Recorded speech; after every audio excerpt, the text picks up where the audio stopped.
não é uma doutrina bíblica, é uma doutrina de homens. Vocês sabem que Paulo falou a respeito de doutrina de homens, Jesus condenou a doutrina de homens, e quantos sabem aqui que Jesus, ele não veio para poder tirar todo tipo de doutrina? Não, ele veio aperfeiçoar aquilo que existia como doutrina. Por quê? Porque, infelizmente, todas as vezes que o homem tentou tomar o lugar de Deus na questão de orientação, ele acabou atrapalhando o que Deus estava fazendo.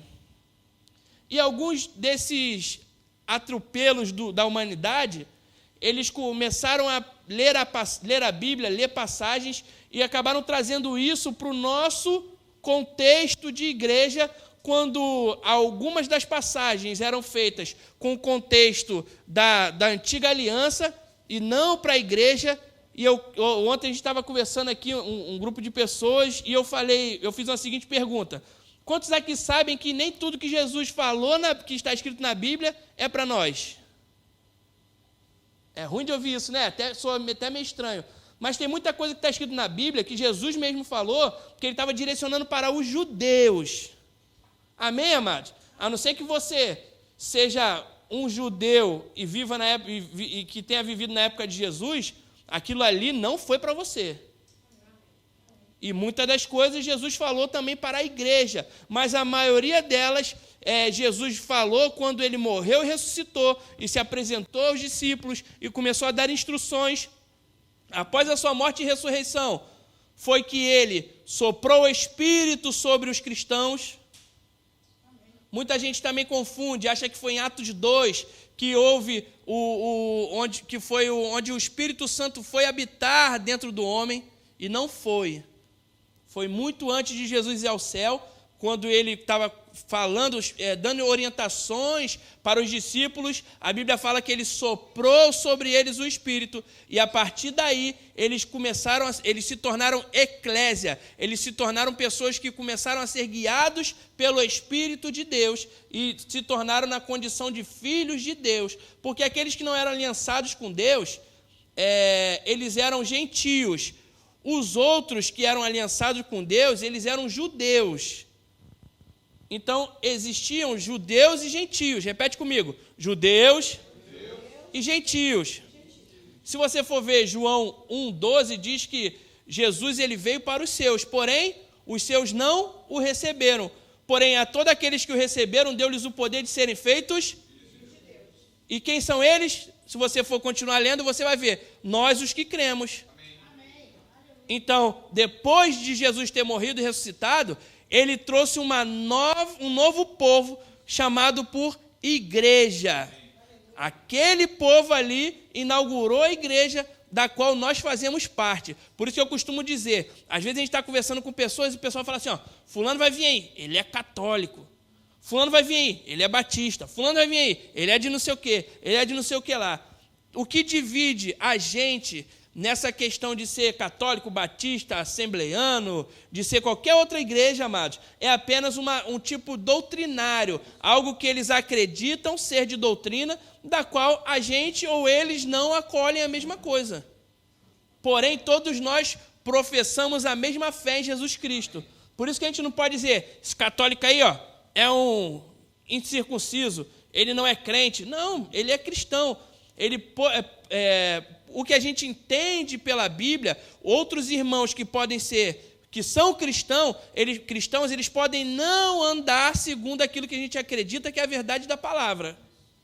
Então a gente pode discordar doutrinariamente de algumas coisas, algumas práticas que as pessoas adotaram. E sabe que nesse meio dessa mistura aí do ser humano, que foi o ser humano que inventou esse negócio de placa, amém?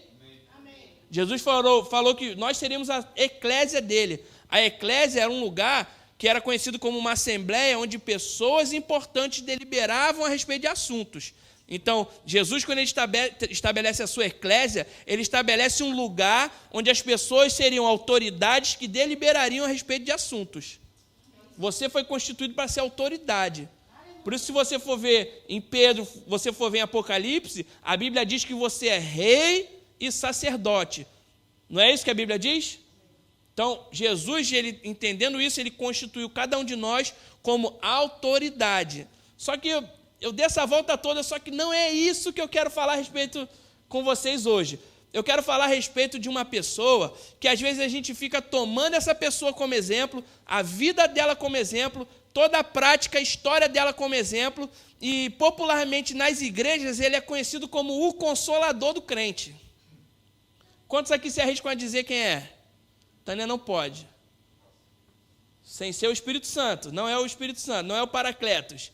Quem vocês acham que é? É o Jó. Rapaz, se tem um homem que é o herói nas igrejas, um herói popular nas igrejas, é o tal do Jó. E as pessoas falam, porque Jó passou por isso, Jó passou por aquilo, e acabam adotando Jó como uma doutrina de fé para a vida delas. Só que nós, os cristãos, nós não devemos acolher aquilo que Jó viveu e praticou como doutrina de fé para a nossa vida, porque o nosso alvo de doutrina de fé é quem? É Jesus. E as pessoas querem acolher Jó, falando assim, Jó é o cara, o homem da paciência. Realmente, ele teve muita paciência, porque aturar um monte de amigo falando no ouvido dele, a mulher dizendo para ele amaldiçoar a Deus, tem que ter paciência. Não é?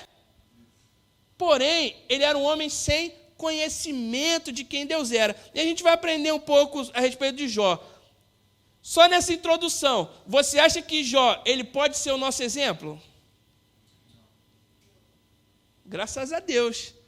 Também se você dissesse que poderia, que ele pode ser o nosso exemplo, ou poderia ser o nosso exemplo, você ia aprender agora pela palavra, não pelo que o pastor está dizendo, mas pelo que a Bíblia vai te ensinar, que ele não pode ser adotado por nós como um exemplo de vida a ser seguido.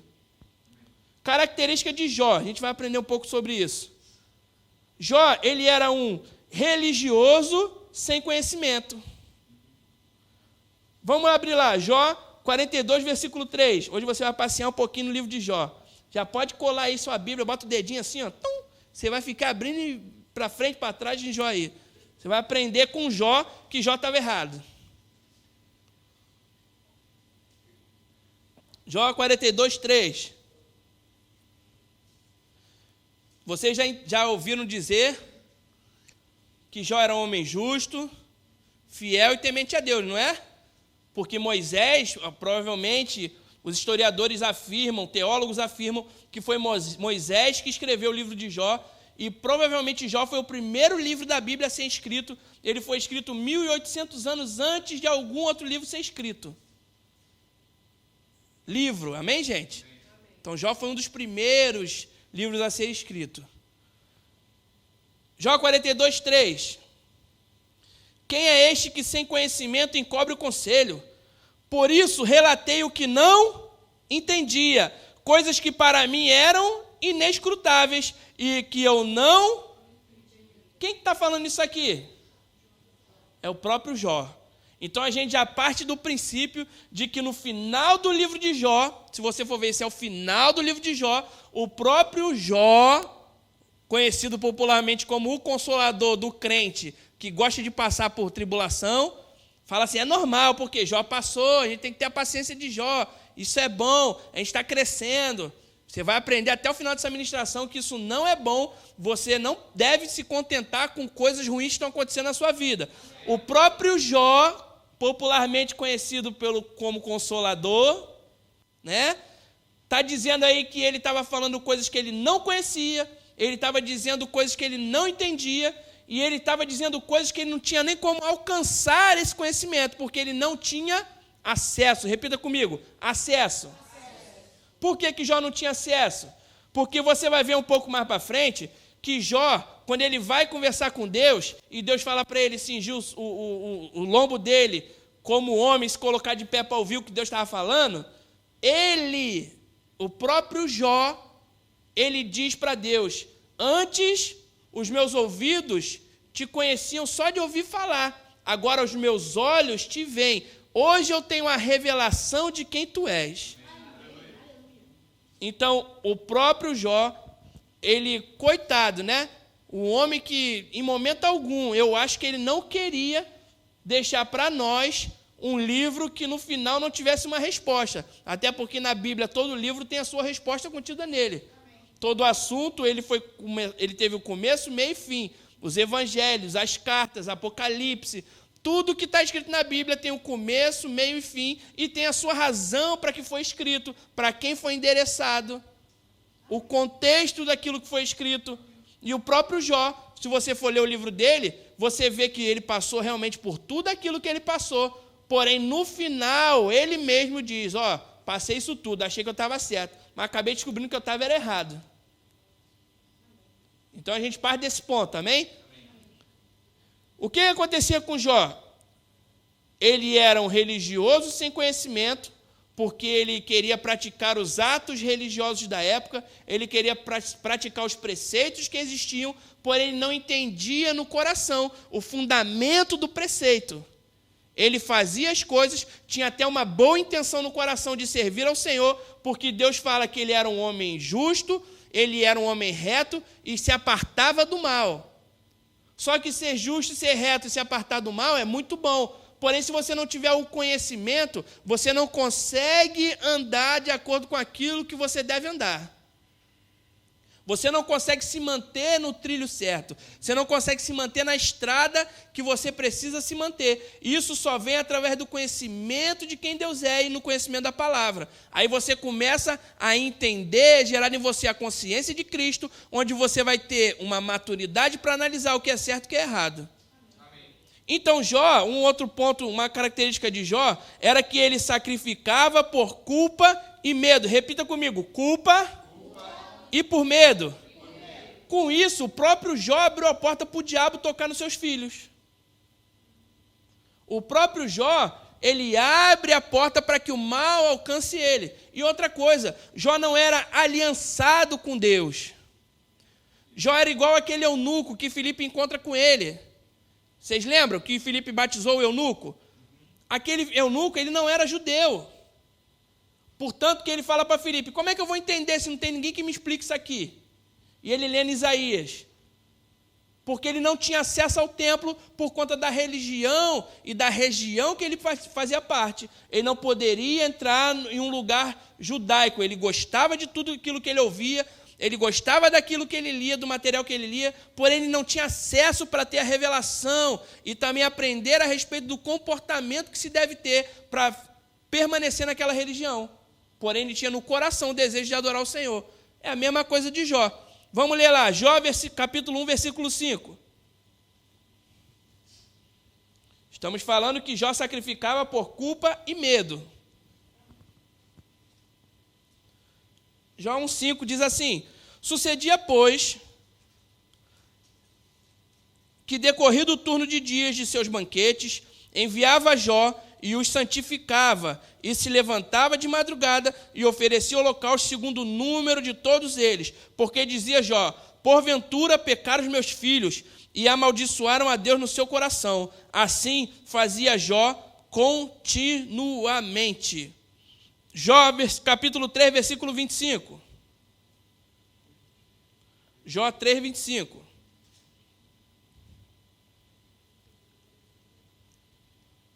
Você viu aqui, na primeira passagem que nós lemos, Jó 1,5, ele dizendo que ele santificava os filhos e sacrificava, oferecia holocausto a Deus, com medo de que os filhos tivessem pecado. Porém, aqui diz que quando eles voltavam dos banquetes, o que eram os banquetes? Era farra, que a gente chama hoje de farra, festa. Era eles faziam lá tudo que não talvez não prestasse, né? Tinham ali um comportamento, realmente que não era um comportamento de disciplina, onde a lei judaica ensinava que eles deveriam ter, onde os hebreus ensinavam como eles deveriam ter, não a lei judaica ainda, porque ainda não era a lei judaica, eram os hebreus, onde eles tinham como doutrina um comportamento. Jó, entendendo um pouco a respeito de como se deveria proceder na sua vida diária, o que ele fazia? Ele via o mau comportamento dos filhos, não corrigia os filhos, deixava os filhos fazerem o que eles queriam, porém, ele corria por trás e falava assim, se meus filhos pecaram contra Deus, o que eu vou fazer? vou logo santificar eles, depois do que eles fizeram, né? Depois de que eles fizeram tudo o que queriam, eu vou santificar eles, vou fazer a purificação, depois eu vou fazer um sacrifício e oferecer a Deus pelo pecado deles.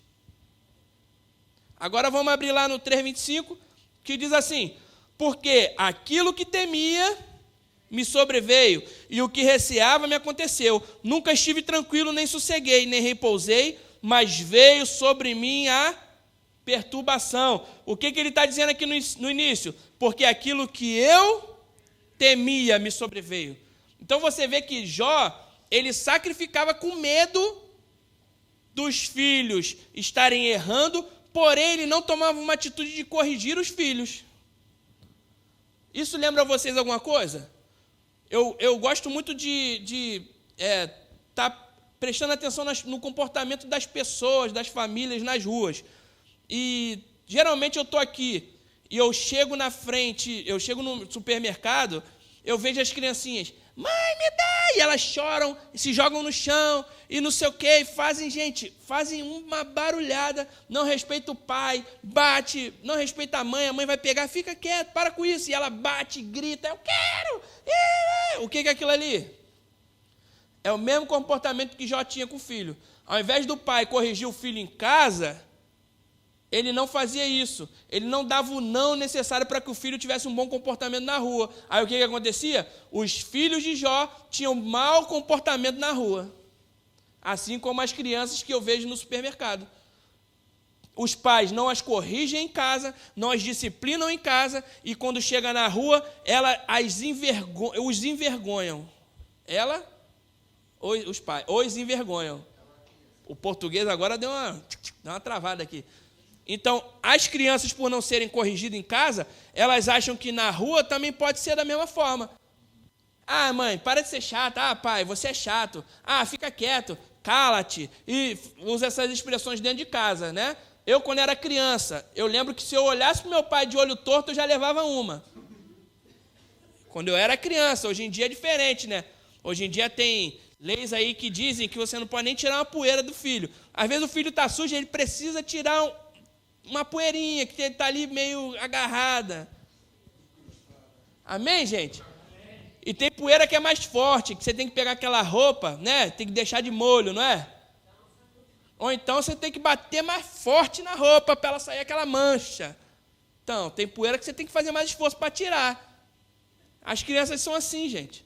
Se você não as corrigir e não as disciplinarem, elas vão crescer sem limite e vão te envergonhar em todo lugar que você estiver. Aí isso é chato, sabe por quê? Porque o pai e a mãe vão começar a ter que passar vergonha porque eles não fizeram aquilo que era necessário para a criança crescer com um caráter bom. Porque ela está cheia de mau comportamento entranhado no seu caráter. Que aí sabe o que acontece? Se o pai e a mãe não corrigem o seu filho, ela cresce, o mundo vai corrigir. Aí vai ser muito pior. Vai ser muito pior. Porque o mundo não tem pena. As pessoas lá fora não têm pena dos seus filhos. Estou falando aqui para os pais. As pessoas no mundo não têm pena dos seus filhos. Porque eles não têm aquele vínculo sentimental, amoroso, familiar com seu filho. Então, se ele tiver que bater no seu filho, ele vai bater. Se o seu filho responder a ele, ele vai bater no seu filho, ou na sua filha, ou seja lá quem for. Por quê? Tudo isso ocasiona porque você deixou seu filho crescer sem limites, assim como os filhos de Jó. Cresceram sem limites. E não está dizendo aqui que Jó liberava, eles pediam autorização, não.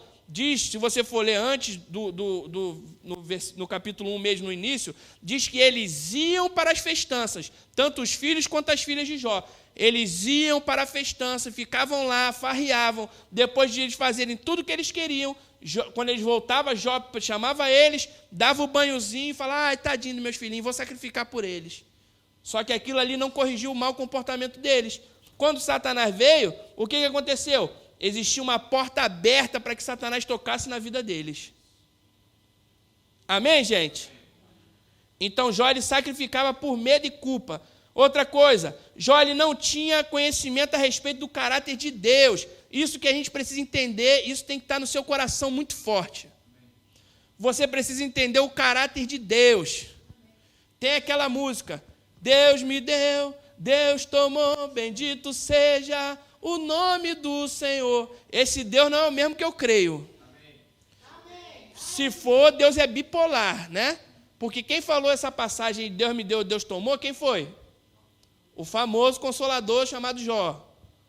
Ele foi que falou, Deus me deu, Deus tomou. Bendito seja o nome do Senhor. Então ele atribuía tanto bem quanto mal a Deus. Por quê, gente? Porque nos antigos costumes, antes de Jesus vir expor ao opróbrio Satanás, antes de Jesus vir expor os demônios, a ação que eles praticavam contra as pessoas atribuíam tanto bem quanto mal a Deus. E existe uma passagem que também diz assim, que o próprio Deus está dizendo, eu crio a luz e faço as trevas, eu crio o bem e faço o mal. Aquilo ali foi mal traduzido. A ideia que Deus está falando ali é, quando eu crio a luz, as trevas, elas começam a ser percebidas, porque eu crio parâmetro de comparação. Se você é cego, e você pergunta, se alguém é cego, você pergunta para o cego, que cor é essa aqui? O que ele vai te dizer? Ele não sabe se é preto, se é branco, se é azul, se é amarelo. Por quê? Porque ele nunca viu. Agora o cego começa a enxergar. Ele vai começar a ter um parâmetro de comparação. O que a Bíblia diz que no início a terra era? Sem forma e vazia. A terra ela era escura. Deus, quando cria o sol, ele ilumina a terra, aí que houve a separação entre dia e noite, porque antes só existia o quê? Escuridão. Não existia dia e noite, porque não existia o parâmetro de comparação para que as pessoas dissessem, isso aqui é o dia, está tudo claro, o sol está aqui aparecendo. A terra vai girar, quando a terra girar, o sol vai estar do outro lado da terra, e aqui se tornou noite, mas daqui a pouco o sol chega. Por isso que a palavra diz, quando Deus está falando, eu crio o bem e faço o mal. Não está dizendo que Deus cria o mal. Está dizendo que quando Deus cria o bem, ele expõe o mal. Então, tudo aquilo que os homens conheciam era o quê? Era um Deus que era todo-poderoso e que os outros deuses eram fracos ao ponto de não tocar neles.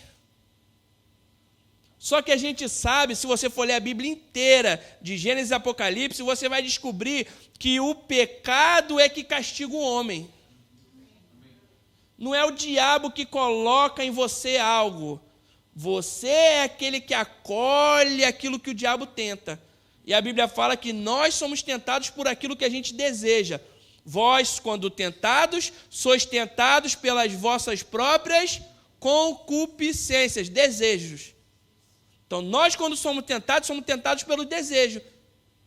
Aí, então, eles, quando eles eram castigados por aquilo que eles atraíam como juízo, eles diziam, Deus foi quem nos castigou.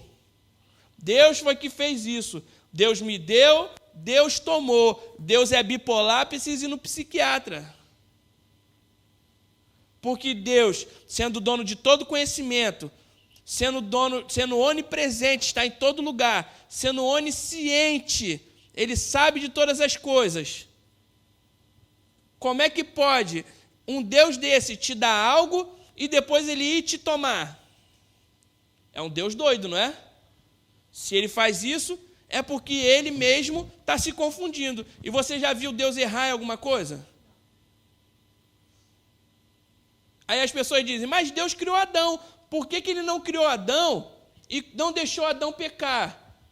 Porque Deus não criou uma marionete. Deus não criou um animal que você bota numa gaiola ou numa jaula para ir lá ficar olhando. Deus criou o homem para o homem ter relacionamento com ele.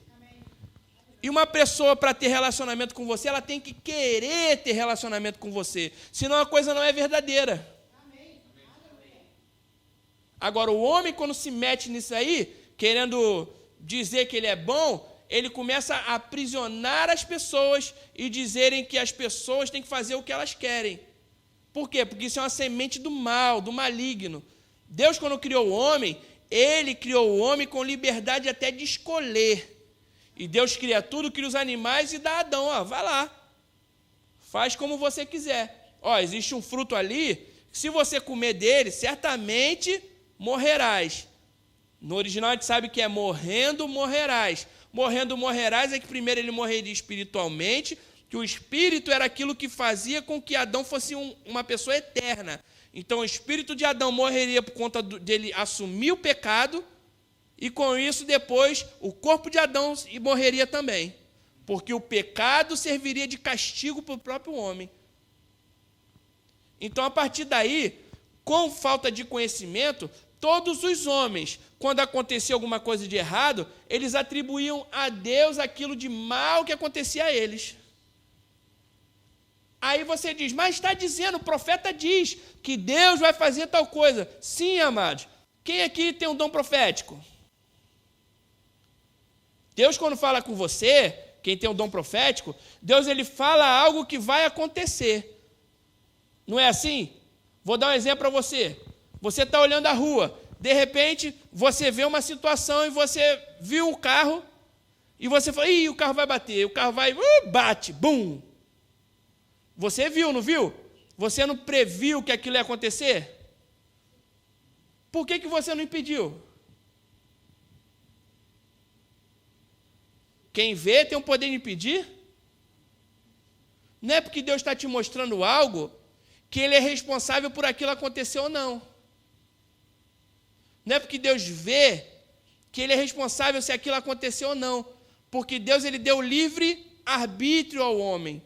Então, quando as coisas aconteciam, o profeta recebia a informação, falava, fulano está pecando, é melhor você se corrigir, porque senão vai acontecer tal coisa. Porque o profeta ele recebia a informação que se aquela pessoa permanecesse naquela situação, viria um juízo sobre ela e ela passaria pelo dano. Então, o que ela dizia? Como foi Deus que falou com ela?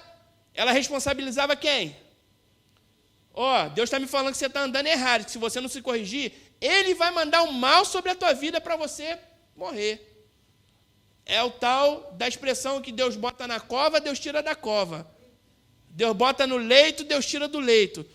Aí as pessoas querem basear o caráter de Deus em coisas do Antigo Testamento. Só que o Antigo Testamento, a Bíblia fala que era sombra das coisas que viriam. O que é uma sombra?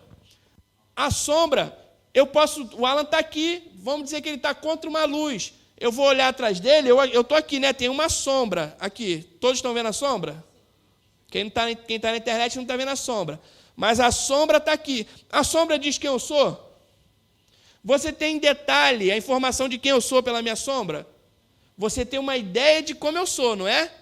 Você fala, pastor, é mais ou menos aí na altura tal, dependendo da sombra, né? Dá para ver na cinturinha que está meio cheinho.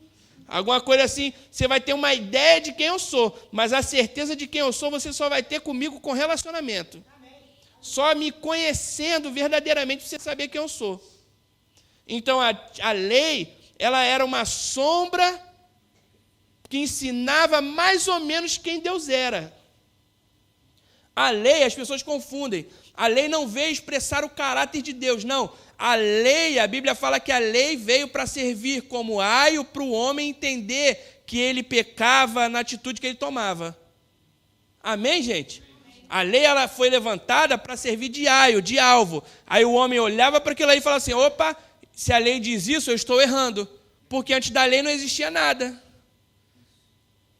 Amém, gente? Vocês estão entendendo? Vocês estão comigo aqui? Então, Jó ele não tinha esse conhecimento a respeito desse caráter de Deus. Jó 1, 21, ele diz assim, 1, 21. Esperar você abrir. Jó 1, 21. Quase isso. E disse, nu saí do ventre da minha mãe, e nu tornarei para lá. O Senhor deu, e o Senhor tomou. Bendito seja o nome do Senhor. Deus ele não tira aquilo que Ele dá, gente. Até quando a gente tem um chamado, quando Deus opera sobre nós, derrama poder sobre nós, Ele não tira de nós aquilo que Ele derramou. A grande questão é, Deus ele está sempre com a mão estendida. Nós é que saímos debaixo da mão de Deus. E às vezes a pessoa fala, Deus vai tirar aquilo que Ele te deu. Não vai. Você que pode sair, querendo ou não. Você que pode extinguir o Espírito. O que está escrito no Novo Testamento? Não extinguais o Espírito. Porque nós é que somos os responsáveis de ter uma vida de santidade e manifestação de poder ou não. Porque isso é decisão nossa, vem do livre-arbítrio. Deus ele deixou disponível. Jesus morreu e ressuscitou para que a gente tivesse acesso. Tudo que era necessário ser feito, Deus já fez em Jesus Cristo. Então já está tudo pronto, a parte de Deus está feita. O que cabe a nós? A gente seguir o que está escrito na palavra e andar segundo aquilo. E a gente vai fluir no poder de Deus, a gente vai andar no poder de Deus, a gente vai manifestar o poder de Deus. Só que a partir do momento que a gente decide não obedecer, vamos dizer que aqui é a mão de Deus, a gente dá um passinho para o lado. E a gente para de receber aquilo que vinha como um fluxo do céu. E aí a gente está permeado de unção, permeado de poder, mas aquilo vai acabando, vai esvaindo. Aí você vê aquela pessoa que era poderosa em Deus, que andava manifestando coisas extraordinárias, você olha assim, a pessoa está ali, murcha. Por quê? Geralmente isso é um sintoma de quem abandona a palavra, de quem abandona a oração, de quem abandona a vida com Deus e a certeza de quem Deus é, e de que começou a considerar o que está em volta e não o tamanho do próprio Deus que prometeu as coisas a ele. Jó, ele reconhece os seus erros e assume que ele não conhecia Deus. E agora ele é aliançado com Deus, ele tem a sua história mudada. No final do livro de Jó é que Jó vai entender o caráter de Deus. Vamos ler lá. Jó 42, versículo 10. Jó 42, 10. Calma aí, homem, fica aí, pelo amor de Deus. Abriu? Jó 42, 10 diz assim: E o Senhor virou o cativeiro de Jó, quando orava pelos seus amigos. E o Senhor acrescentou a Jó outro tanto em dobro a tudo quanto dantes possuía. Porque isso aqui foi depois de Jó reconhecer que ele estava errado, que ele não conhecia Deus, e ele começou a entender quem Deus era. Aí qual foi a atitude dele? Ele orou pelos seus amigos, que diziam para ele: ó, você está errado nisso aí, rapaz, isso aí tu fez alguma coisa. Ó, tu pecou em alguma coisa aí, por isso tu está passando nisso. Eles até estavam certos em um certo ponto, porém estavam errados em querer colocar peso em Jó. Porque esse é mais um erro da humanidade, não é? A humanidade, desde que o mundo é mundo, desde que o homem foi criado, ele sempre quer botar a culpa de coisas que ele vê nos outros, ou que ele faz nos outros. Caim mata o irmão. Aí Deus vai lá falar com Caim. O que Caim falou? Caim, Deus falou: Caim, onde é que está teu irmão? Ele: por acaso sou eu o cuidador do meu irmão? A culpa é tua, vai tu procurar ele. Tu que arrumou esse Abel aí, ó. Abel doido, que vem oferecer sacrifício aqui. Para tu ver. Olha que ousadia. Deus, quando vai falar com Adão: Adão, quem disse que você estava nu? Deus pergunta para Adão: quem disse para você que você estava nu? O que ele fala? Ele não fala: rapaz, eu vi que eu fiquei nu, estava aqui de boa, deu uma mordidinha no negócio, estava ali, ó, fiquei nu, eu vi e estou nu. Não, ele fala: a mulher que tu me deu, é que me deu de comer daquele fruto que você tinha falado antes que não era para comer, aí eu comi, e agora que eu vi que estou nu, eu fiquei com vergonha e me escondi. O que ele falou?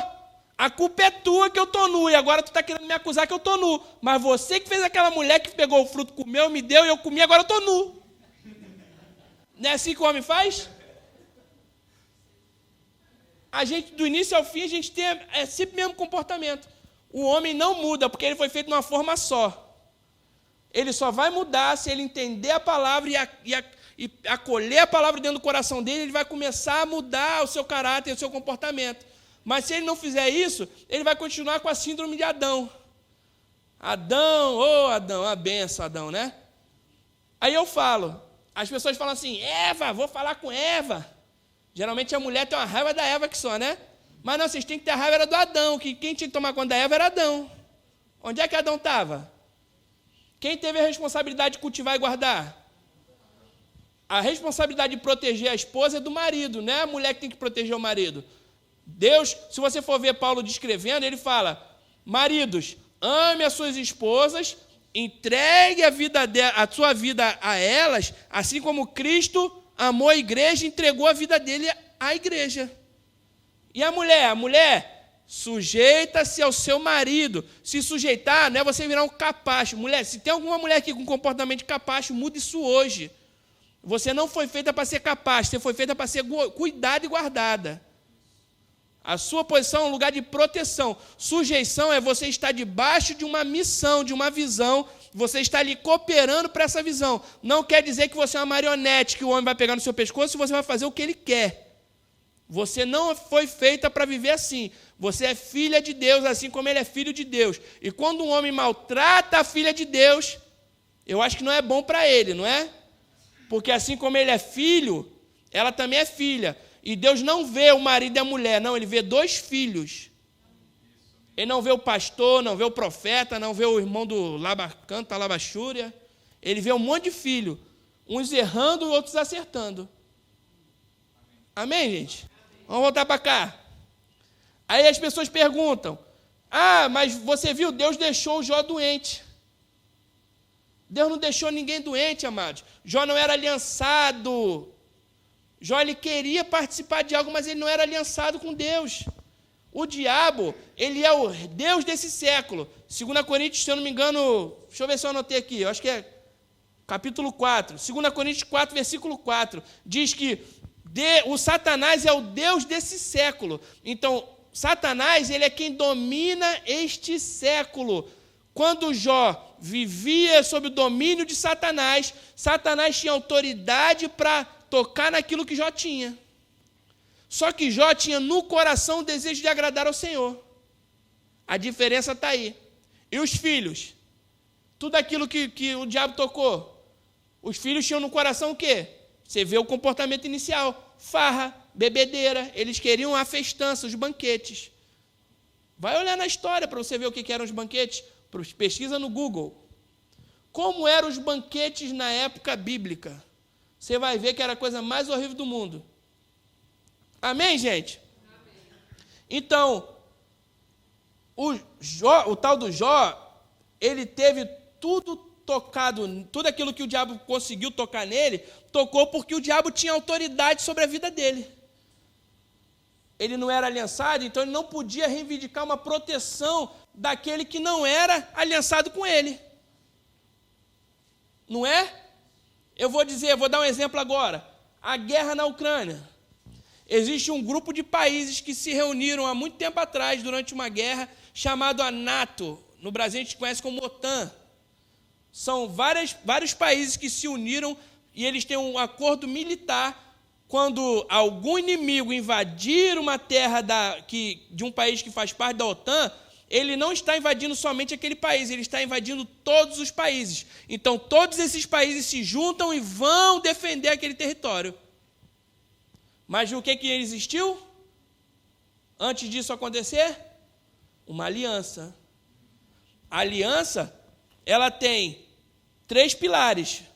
O testamento, na época bíblica, o sangue que era derramado como sinal da aliança. Geralmente os homens cortavam as mãos, apertavam as mãos, eles derramavam sacrifício. E o selo, eles estabeleciam algo que marcava para que todos aqueles que olhassem, vamos dizer, essa jarra aqui é a minha aliança entre eu e Vitor. Todas as vezes que eu e Vitor olharmos para esse símbolo, o que a gente vai lembrar? Aí você for ver na Bíblia, se você for estudar uma palavra, uma matéria chamada no Brasil de aliança de sangue, aqui eu não lembro qual é a matéria, eu acho que são as alianças, né? Panorama bíblico. Ele vai falar sobre todas as alianças que Deus veio estabelecendo com o homem. E as alianças, elas eram estabelecidas por palavra, sangue e selo. Hoje nós temos a aliança em Cristo. A palavra que ele deu foi o testamento, o sangue foi derramado como sacrifício para que nós tivéssemos esse sangue em nós. E o selo, o que é o selo que a Bíblia diz? É o Espírito Santo que habita em nós. Hoje o mundo espiritual olha para nós e fala assim: opa, aquele ali tem dono. Não posso colocar a mão nele, por quê? Porque ele é protegido. Se eu mexer com o crente, esse crente aí, eu vou estar mexendo com o céu. Então a gente viu uma guerra que estourou aí, e o que aconteceu?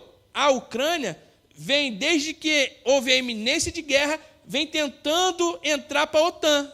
Porque se ela conseguir entrar para a OTAN, o que vai acontecer? Ela vai ser protegida pelas nações mais poderosas militarmente da Terra. Vocês entenderam, gente? Então, a Rússia está invadindo a Ucrânia, e o que os países podem fazer? Podem fornecer coisas, dar tipo um socorro para eles. Ó, você vai lutar a sua guerra, mas a gente não pode se meter, a gente vai dar isso aqui para você. Ó. Toma aqui arma para você conseguir pelo menos lutar, se defender. Mas eles não podem ir lá e defender a Ucrânia, porque a Ucrânia não tinha aliança com a NATO.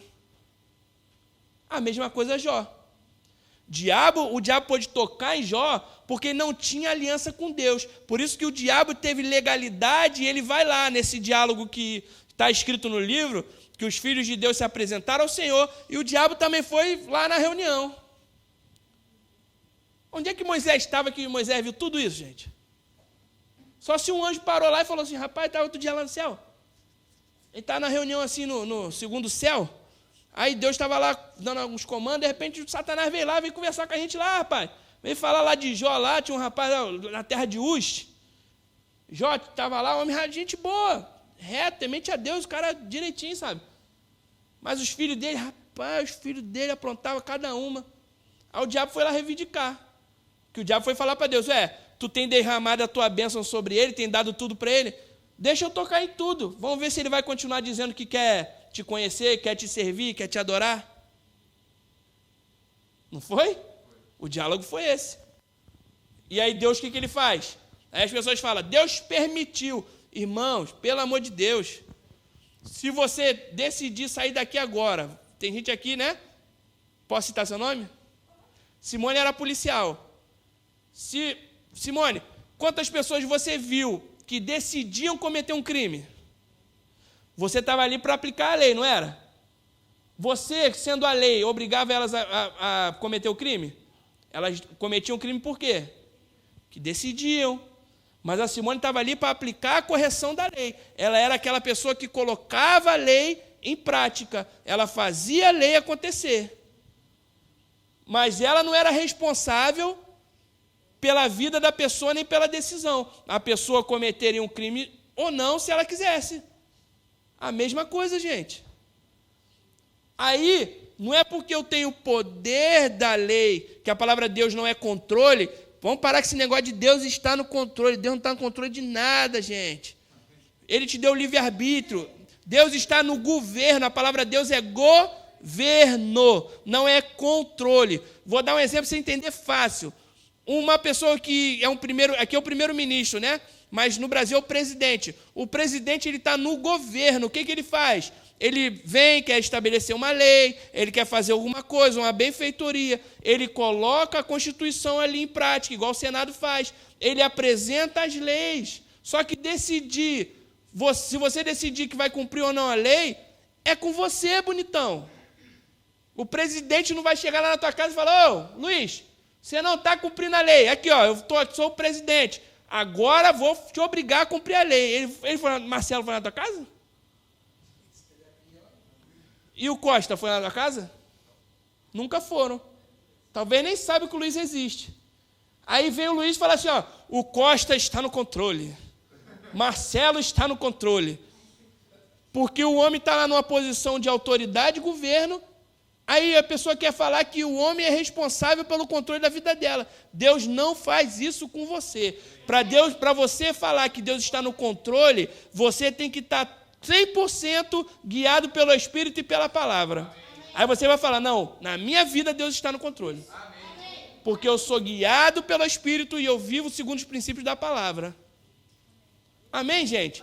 Então, Deus, ele não está no controle, porque Deus não é um manipulador. Amém. Ele te apresenta o caminho da vida e da morte. Se você vai seguir ele, é com você. Ele fala, ó, escolhe, pois, a vida. Ele te dá a dica, ó, a vida é melhor. Tem a morte e a vida aí, escolhe o que você quer. Não é assim? É igual o pai com o filho. O pai, ele tem que dar as informações ao filho. ó, meu filho, se você fizer isso aqui, colocar o dedo na tomada, na ficha, você vai levar um choque. Mas aí você vai estar o tempo todo ali controlando seu filho? Tem uma hora que você não vai estar com ele. Aí vai ser a hora que ele vai exercer o direito dele de ter o livre-arbítrio. Ele vai decidir se vai botar a mão ou não na tomada. Aí, se ele botar a mão, vai levar um choque. Aí, você foi o culpado dele ter levado choque? Então, você não está no controle, não é? Quem está no controle? É o próprio bonitão que foi botar o dedo na tomada e tomou um choque. E foi lá e levou logo uma carga e viu que o controle não era bom. Não foi? Aí as pessoas, se você for ver, aí Jó, ele realmente entende o caráter de Deus, porque Deus mudou o cativeiro dele, e ele vê que Deus, apresentando o seu caráter, mostra que ele é bom, e ele muda agora Jó aliançado com ele, porque conheceu, ele muda a história de Jó, e ele dá em dobro tudo que Jó tinha, inclusive filhos. Só não deu outra mulher, né? Porque Jó já tinha. Apesar de falar no início lá, ela ter dado uma derrapada lá, falando para Deus amaldiçoar ele, para ele amaldiçoar Deus. Só que depois ela viu que o resultado do coração de Jó querer agradar ao Senhor, ele foi bom. O resultado foi bom, porque ele realmente conheceu a Deus e pôde desfrutar de uma aliança onde você é provido de tudo. Aí as pessoas falam assim, não, mas Jó foi... Aqui em Portugal a gente diz, foi fiche. Foi fiche, amado. Por que ele não está em Hebreus 11 na galeria da fé? Está todo mundo lá. Davi, Abraão, Jacó, Daniel, está um monte de gente lá da Bíblia. Jó não está. E, fique pasmo, até uma prostituta está lá. E cadê o Jó bonzão? Que é o Jó que as pessoas se baseiam na vida dele como sendo um exemplo a ser seguido de paciência, um exemplo a ser seguido de sofrimento cristão. Cadê o bonzão? Não está lá, mas Raabe está, porque acolheu aqueles espias e ela fez parte na aliança quando Jericó foi tomada e as cidades em volta, e ela veio, se você for ver, Jesus descendeu de Raabe. A prostituta que não era do povo, se tornou povo, foi mãe de um monte de gente, Boaz, e vem andando, e chegou em Jesus. Lembra alguém, gente? A gente não era povo, vivia em prostituição, vivia em coisa errada, vivia fazendo tudo que não devia, porém a gente acolheu a palavra, a gente recebe a Cristo, e hoje nós somos contados entre os filhos. Todas as pessoas que o homem vem na história condenando, dizendo que não valia nada, gente, leia a Bíblia, vocês vão ver as mulheres que estão como exemplo na Bíblia. Todo mundo queria acabar com elas, matar, tirar dali, tirar de cena, eram desvalorizadas, e Jesus e a história veio trazendo e mudando o resultado da vida delas, e elas se tornaram exemplo. Eu vou trazer uma ministração aqui sobre as mulheres da Bíblia. Vocês vão entender que coisa maravilhosa. Não é à toa que Jesus deu voz a elas. Eu já apanhei muito por não ouvir a minha mulher, porque ela ama você, gente. As nossas esposas, elas nos amam. E é bom, assim, tem coisa que ela às vezes vai falar porque é a visão que ela está tendo.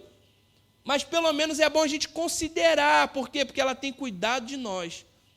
Elas merecem pelo menos a consideração da gente ouvir o que elas estão falando e a gente analisar sem orgulho. Porque o homem é orgulhoso. Só graças a Deus a palavra nos ensina a largar isso de mão, não é? Então, eu falei de Hebreus 11, que Raabe está lá. Ela é ascendente de Jesus. Se você for ler Mateus capítulo 1, vai dizer a genealogia de Jesus. E está lá o nome de Raabe, você vai se surpreender. E agora eu quero falar sobre uma pessoa que eu acho que essa sim vale a nossa consideração. Esse sim é aquele que deve servir para nós como o aio de doutrina de fé. Esse a gente pode olhar e falar assim, ó, não, esse aí eu vou copiar.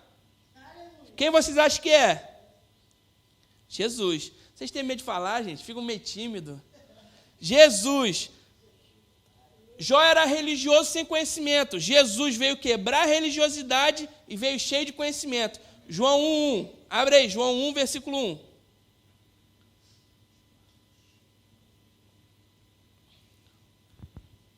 João, a gente tem uns amigos da família que eles falam engraçado, eles não falam João, não, eles falam João. E o nome do Senhor é João, é o João, né? Seu João. Aí a esposa chama ele, João! Aí a gente começa a rir, João! João, capítulo 1, versículo 1. No princípio era o verbo estava com Deus, o verbo era Deus. Ele estava no princípio com Deus, todas as coisas foram feitas por ele, e sem ele nada do que foi feito se fez. Nele estava a vida, e a vida era a luz dos homens. E a luz resplandece nas trevas, e as trevas não a compreenderam.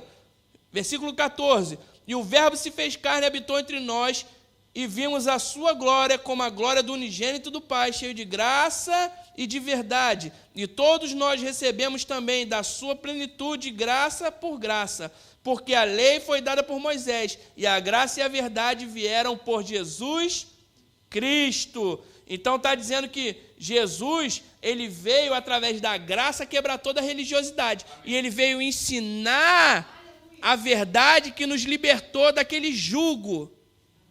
Por isso que Jesus falava para o povo que estava ali ouvindo.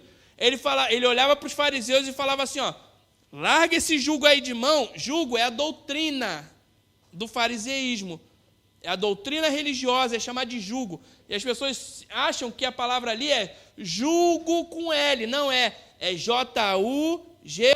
Em português de Portugal, J é J, né? J-G? Jugo. É J-U-G-O. Não tem um L. Ah, garoto, viu? É o L. Não tem o L, amém? Para o brasileiro não tem um L, para o português não tem um L. Então, jugo. Jugo é a doutrina, é aquilo que eles tinham como base doutrinária para ser seguida. E Jesus fala, ó, joga isso daí fora, esse jugo que só está levando peso para vocês, e toma de mim o meu jugo e o meu fardo que é leve. O meu jugo é suave, a minha doutrina é suave, por quê? Porque a lei do Espírito é de liberdade e vida. A graça, ela traz leveza para você viver.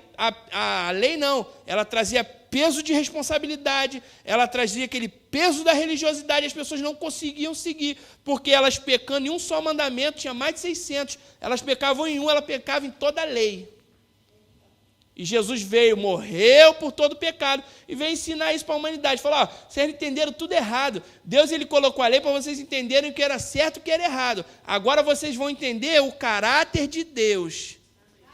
Jesus veio cheio do conhecimento e ele se sacrificou por nós. Lembra que Jó, ele sacrificava por medo e culpa?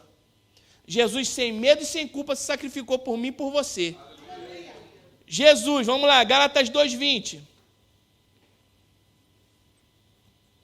Gálatas 2:20 diz assim, já estou crucificado com Cristo e vivo não mais eu, mas Cristo vive em mim. E a vida que agora vivo na carne, vivo-a pela fé do Filho de Deus, o qual me amou e...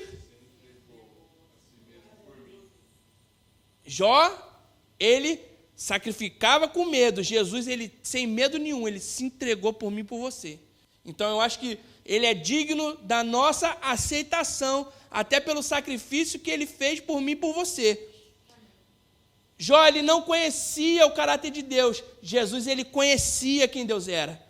João 14:6.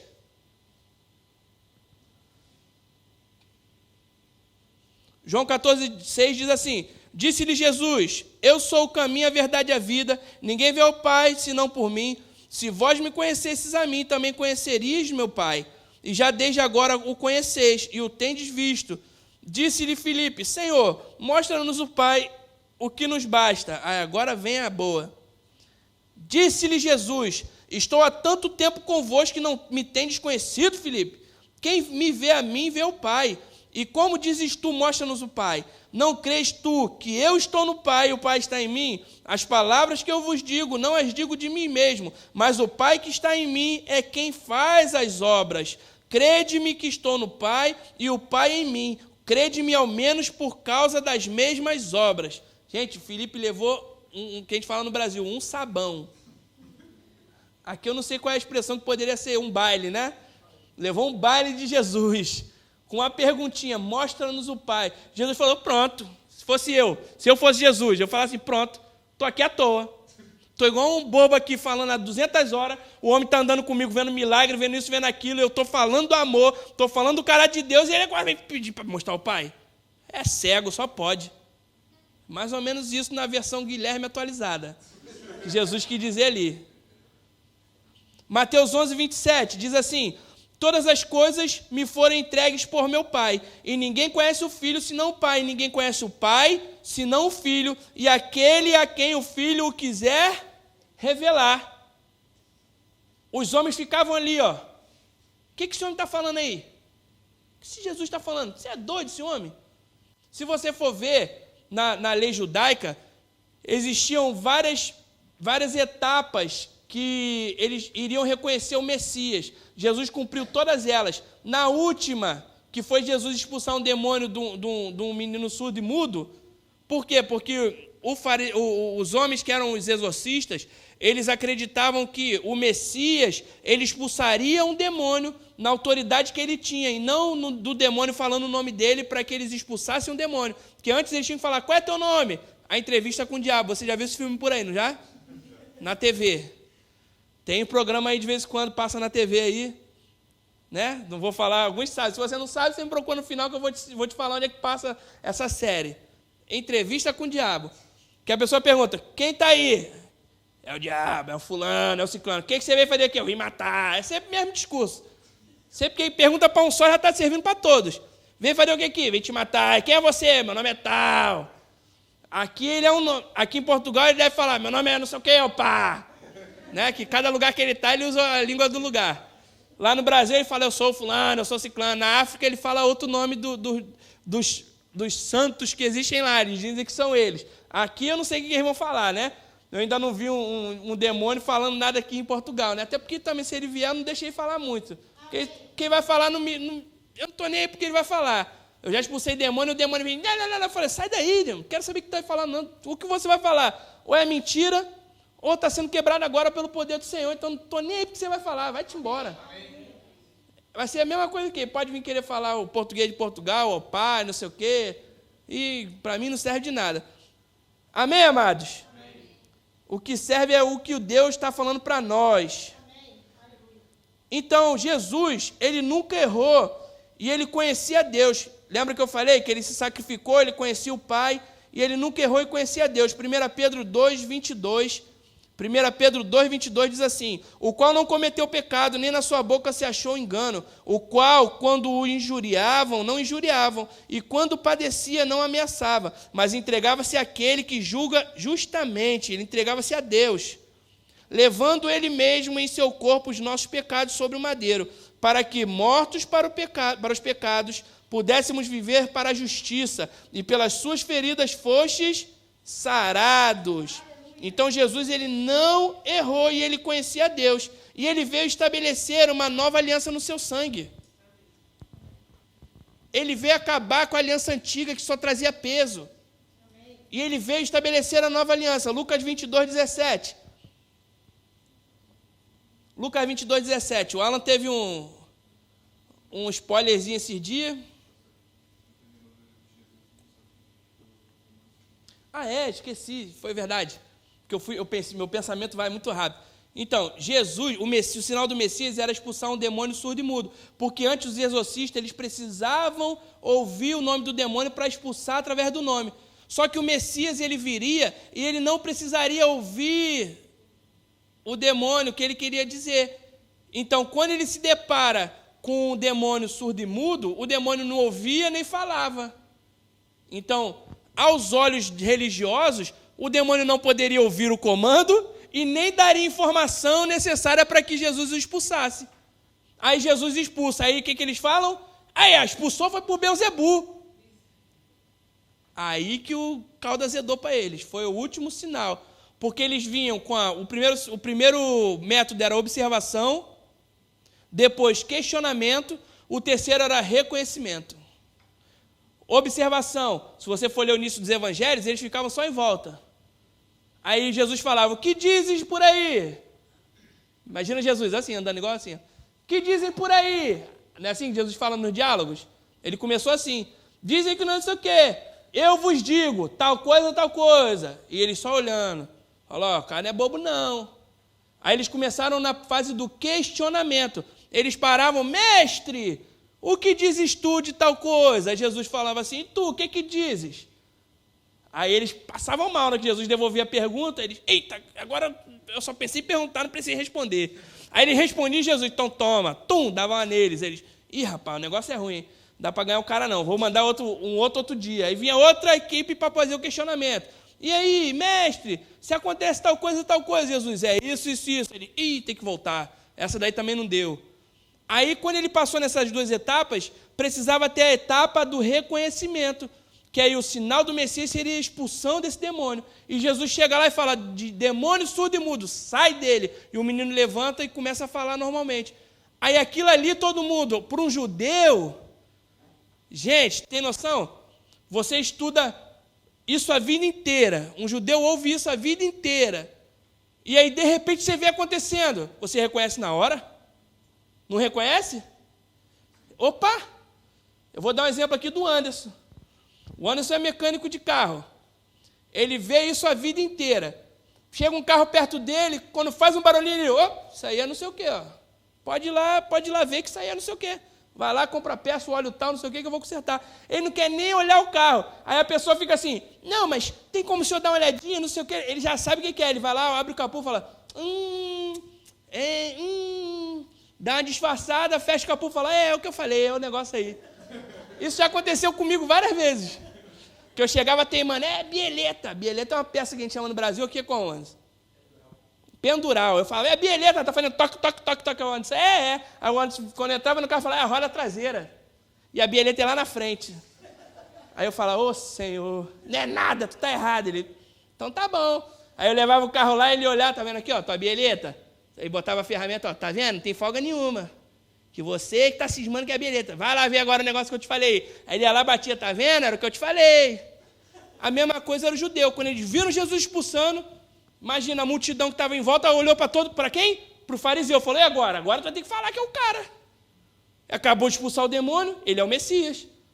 Aí olharam para o judeu, não, está expulsando para o Beelzebu. Isso aí está expulsando pelo maioral dos demônios.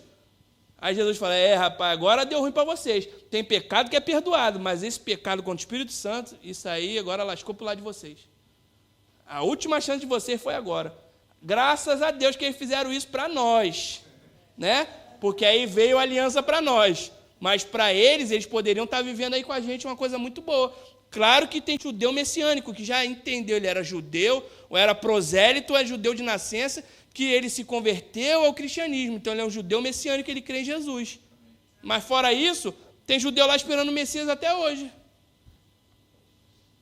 E se você for ver, na Bíblia, a única pessoa que cumpriu todos os sinais do início ao fim foi Jesus Cristo. E era algo praticamente impossível. É mais fácil você acertar. Como é que é aquele sorteio que tem aqui que dá milhões? Euromilhões, várias vezes do que você cumprir toda a lei que dizia, todas as profecias que diziam a respeito do Messias. E Jesus cumpriu todas. Só que a última, que era para reconhecer, eles não reconheceram. Amém, gente? Então Jesus, para a gente finalizar, ele veio estabelecer a nova aliança no seu sangue. Lucas 22:17 diz, tomando o cálice e havendo dado graça, disse, tomai-o e reparti-o entre vós. Dá uma pausa. Jesus pegou o cálice e ele deu graças e disse o quê? Tomai e repartiu entre vós. Então ele deu o cálice para todo mundo beber. Eles beberam. Aí depois, no 18, diz assim, porque vos digo que já não beberei do fruto da vide até que venha o reino de Deus. E tomando o pão e havendo dado graças, partiu e deu-lhe, dizendo, isto é o meu corpo que por vós é dado. Fazei isto em memória de mim. Semelhantemente, que ele pegou o pão e partiu, aí ele pega semelhantemente o cálice, diz ele tomou, não é que é porque para o português a gente fala tomou e tomou, né? Só que não, ele tomou, ele tomou o cálice, apresentou e falou assim, ó, esse cálice, cadê? E, semelhantemente tomou o cálice depois da ceia, dizendo, este cálice é o Novo Testamento no meu sangue, que é derramado por vós. Então, o sangue era o Novo Testamento, a nova aliança. O sangue de Jesus seria derramado por nós. Por isso que primeiro Jesus deu vinho, para que todos ali fizessem parte da aliança, para depois eles participarem do corpo. Amém. Primeiro participa da aliança, para depois pegar os benefícios. Aleluia. Amém, gente? Essa é a ceia. Deus, ele não coloca aprovação em ninguém. E a gente agora vai ler só uns 438 versículos aqui e vai finalizar a ministração. Tiago 1,13, eu vou agora igual a Ferrari, você vai ter que acompanhar. Tiago 1,13 diz assim, ninguém sendo tentado diga, de Deus sou tentado, porque Deus não pode ser tentado pelo mal e a ninguém tenta, mas cada um é tentado quando atraído e engodado pela sua própria concupiscência. Depois, havendo a concupiscência ou o desejo concebido, dá à luz o pecado, e o pecado, sendo consumado, gera a morte. 1 João 14,6. 1 João 14,6 diz assim, e nós conhecemos e cremos no amor de Deus, no amor que Deus nos tem. Deus é amor, e quem está em amor está em Deus, e Deus nele. Nisto é perfeito o amor para conosco, para que no dia do juízo tenhamos confiança, porque qual ele é, somos nós também neste mundo. No amor não há temor, antes o perfeito amor lança fora o temor, porque o temor tem consigo a pena, e o que teme não é perfeito em amor. Nós o amamos, porque ele nos amou primeiro. Então você vê que Deus, ele não coloca aprovação na sua vida. João 3,16, porque Deus amou o mundo de tal maneira que deu seu Filho unigênito, para que todo aquele que nele crê não pereça, mas tenha vida eterna. Porque Deus enviou o seu Filho ao mundo, não para que o condenasse o mundo, mas para que o mundo fosse salvo por ele. Deus é bom, e Jesus é a expressão exata de quem Deus é. Jó não conhecia Deus, Jesus conhecia. E se você for ler aqui, Hebreus 1, está dizendo assim, havendo Deus antigamente falado muitas vezes e de muitas maneiras aos pais, pelos profetas, a nós falou nestes últimos dias pelo Filho, a quem constituiu o herdeiro de tudo, por quem fez também o mundo, o qual, sendo o resplendor da sua glória e a expressa imagem da sua pessoa, e sustentando todas as coisas pela palavra do seu poder, havendo feito por si mesmo a purificação dos nossos pecados, assentou-se à destra da majestade nas alturas, feito tanto mais excelente do que os anjos, quanto herdou mais excelente nome do que eles. Romanos 8,32, aquele que nem mesmo a seu próprio Filho poupou, antes o entregou por nós, como não nos dará juntamente com ele todas as coisas? 2 Pedro 1,3, visto como o seu divino poder nos deu tudo que diz respeito à vida e à piedade, pelo conhecimento daquele que nos amou pela sua glória e virtude. 2 Pedro 1,3, em outra versão, na nova versão atualizada, nova linguagem de hoje, diz assim, o poder de Deus nos tem dado tudo o que precisamos para viver uma vida que agrada a Ele, por meio do conhecimento que temos daquele que nos amou, para tomar parte na sua própria glória e bondade. Aleluia. Como é que a gente pode dizer que Jó conhecia Deus? Jó não conhecia nada. Você está vendo Jesus dizendo que ele se doou, ele veio apresentar a Deus. A carta aos Hebreus diz que ele é a expressão exata. Irmãos, exato é exato, não tem folga, não tem margem de variação. Exato é exato. Amém. Jesus é o caráter de Deus expresso aqui na terra. Se você quer conhecer Deus, conheça Jesus. E você vai ver que você vai parar de falar essa coisa de que Deus bota doença, que Deus bota luta, que é normal você passar por aflição. As coisas se levantam na nossa vida. Se você for analisar bem, geralmente se levantam porque a gente dá brecha. Mas ainda assim, se a gente vier a pecar, nós temos um advogado junto ao Pai, que intercede por nós. Nós temos um sangue que foi derramado, que comprou o perdão dos nossos pecados. Por isso que a Bíblia diz que nós temos que achegar confiadamente ao trono da graça. Porque hoje não existe condenação mais para você. Nenhuma condenação há para aqueles que estão em Cristo Jesus. Pronto, a gente não tem que viver se condenando nem tomando posse de coisa que não é nossa. Se o Luiz chegar lá na tua casa com uma carta falando que você tem que pagar uma conta que você nunca viu na vida, nem nunca fez, você vai pagar? Então por que às vezes a gente está tomando posse de doença, de falta, de aflição, de coisas que Deus não comprou para a gente? Ei, se o correio do inferno está te entregando coisas que não são para você, não aceita, irmão, só aceita do correio do céu. Amém. Deus, Ele garantiu a você essas coisas. Vamos ficar de pé. Aleluia. Deus é bom. Aleluia. Oh, Pai, eu te dou graças, Senhor. Eu te dou graças, Senhor. Eu te dou graças pelo conhecimento que chegou a meus irmãos. Obrigado, Pai, pelos teus filhos, Pai, desfrutando, Senhor, de um tempo aliançado e cheio de conhecimento de quem o Senhor é. Obrigado, Pai, por um novo tempo. Obrigado, Senhor, por portas abertas, em nome de Jesus. Em nome de Jesus. Obrigado, Senhor. Obrigado, Pai, pela tua boa mão, manifestando coisas extraordinárias na vida dos meus irmãos. Eu creio, Pai, num tempo onde os teus filhos vão desfrutar, Senhor, de uma qualidade de vida, Pai, que o Senhor os dará. Obrigado por portas abertas, prosperidade derramando sobre a vida deles. Obrigado pelas bênçãos, Senhor, atropelando os teus filhos. Obrigado, Senhor. Obrigado pela resposta chegando. Obrigado, Senhor, pela resposta chegando. Obrigado, Pai, por porta de emprego. Nós tomamos posse, Senhor. Nós tomamos posse do melhor que Tu tem para nós, Pai. Obrigado por promoção. Obrigado, Senhor, por pessoas, Pai, se levantando para nos abençoar. Pessoas se levantando, Senhor, para nos proporcionar novos canais, Pai, onde nós vamos desfrutar do Teu favor. Obrigado, Senhor, por homens e mulheres direcionados por Ti, para que nós tenhamos uma nova condição de vida, porque nós tomamos posse daquilo que nós temos como direito. Obrigado, Pai. Obrigado, Senhor. Ô, meu irmão, se você tem alguma coisa que está em falta, comece a chamar, fala: ô, saúde, vem para mim, porque isso é um direito meu. Se é dinheiro, dinheiro venha. Se é emprego, emprego venha. Se é uma porta de trabalho venha.